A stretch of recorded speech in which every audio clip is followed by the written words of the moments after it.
Everyone, আপনারা সবাই কে কেমন আছেন? আশা করি আল্লাহর অশেষ রহমতে খুব ভালো আছেন।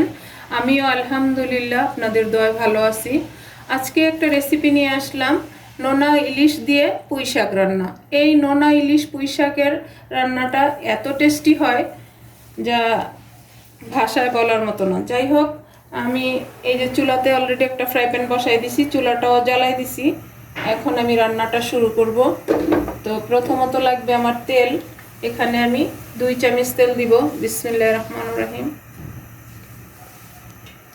আর এই যে এখানে বড় সাইজের একটা পেঁয়াজ কুচি, এটাকে দিয়ে দিব। এখন এটাকে একটু ভেজে নেব।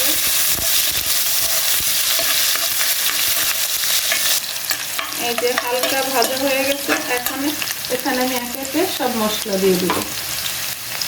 প্রথমে দিব আমি 1/2 চামচ আদা রসুন পেস্ট। শুটকিতে আদা রসুন অনেকে দেয় না, আমিও দেই না, কিন্তু এটা নোনা ইলিশ বলে একটু দিলাম। এখন মশলাটা যাতে না পড়ে একটু পানি দিয়ে দিব। 1 চামচ মরিচ গুঁড়া, ঝালটাকে যা যা টেস্ট অনুযায়ী দিয়ে দিবেন।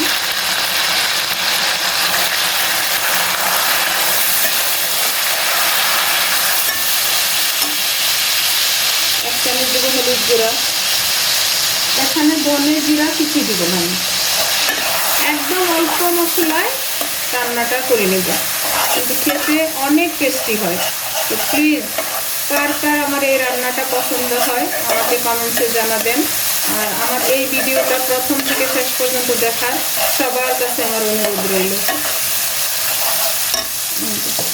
আর এখানে একটা মিডিয়াম সাইজ ইলিশ মাছের শুটকি, এই যে নোনা, এটাকে ধুয়ে পরিষ্কার করে আমি পানিতে ভিজায় রাখছি। এখন এটাকে দিয়ে দিব। এটার সাথে সাথে আমি পুঁই শাকের যে ডাঁটা আছে সে ডাঁটাটা দিব। এই যে দেখুন, এখানে আমার 1 কিলো পুঁই শাক, এটাকে কেটে ধুয়ে পরিষ্কার করে রাখছি। এখন ডাঁটাটা এই নোনা ইলিশটার সাথে দিয়ে দিব। কার কার রেসিপি পছন্দ আমার মতো প্লিজ আমাকে জানাবেন। এটা আমি ঢেকে একটু কষাই নিব। আর আমি এখনো কিন্তু লবণটা দিই নাই, কারণ যেহেতু নোনা ইলিশ একটু পরে দিব, যখন দেখবো লবণটা লাগবে তখন। এই যে দেখেন, মাশাআল্লাহ আমার নোনা ইলিশ পুঁই শাকের ডাঁটাটা সিদ্ধ হয়ে গেছে আর কষানো হয়ে গেছে।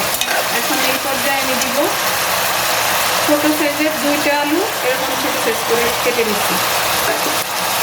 এত সুন্দর ফ্লেভার আসতেছে, বাসায় না বানালে বুঝতে পারবেন না। প্লিজ একবার হলো ট্রাই করেন। আর যারা খাইছেন তারা তো এটার টেস্টটা বুঝেন। আর প্রবাসে যেই ভাইয়েরা আছেন তাদের উদ্দেশ্যে বলতেছি, আপনারা আমার এই রেসিপিটা ফলো করে একবার বানানোর পরে বুঝতে পারবেন যে আসলে কতটুকু টেস্টি। আশা করি ইনশাল্লাহ নিরাশ হবেন না। আর এখানে আমার 2টা রসুন কুচি করে রাখছি। শুটকিতে তো রসুন যাবেই।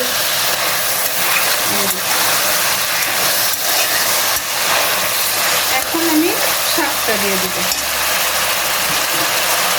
এই গরমের মধ্যে এরকম একটা শুটকির তরকারি যদি থাকে আর কিছু লাগবে না, এটা দিয়েই ভাত খাওয়া শেষ করে নেওয়া যাবে। প্লিজ, কার কার আমার এই রেসিপিটা পছন্দ হয় আপনাদের কাছে অনুরোধ রইল আমার চ্যানেলটাকে সাবস্ক্রাইব করবেন, লাইক করবেন, শেয়ার করবেন এবং কমেন্টস করবেন। আপনারা আমার ভাই বোনের মতো, আপনারা যদি না করেন কে করবে বলেন তো? আপনাদের কাছে বিশেষ অনুরোধ রইল আপনারা আমার পাশেই থাকেন এবং আমার চ্যানেলটাকে সাবস্ক্রাইব করেন। যারা করছেন তারা তো করছেন, তাদেরকে অসংখ্য ধন্যবাদ। আর যারা না করছেন, যারা নতুন, তাদের উদ্দেশ্যে বলি, প্লিজ প্লিজ আপনারা আমার চ্যানেলটাকে সাবস্ক্রাইব করেন এবং লাইক করেন।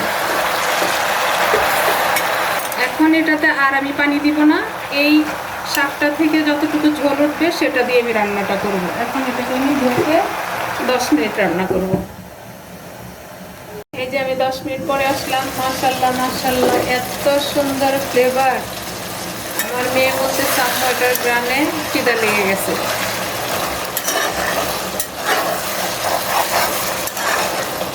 সবাই রোজা, না হয় এখনই খাওয়া শুরু করে দিতাম। এত সুন্দর ফ্লেভার আসতেছে মাশাআল্লাহ। দেখেন লুকটা, দেখেন হয়ে গেল আমার নোনা ইলিশ দিয়ে পুঁই শাক রান্না। এখন এখানে আমি 7-8টা কাঁচামরিচ দিয়ে দেবো।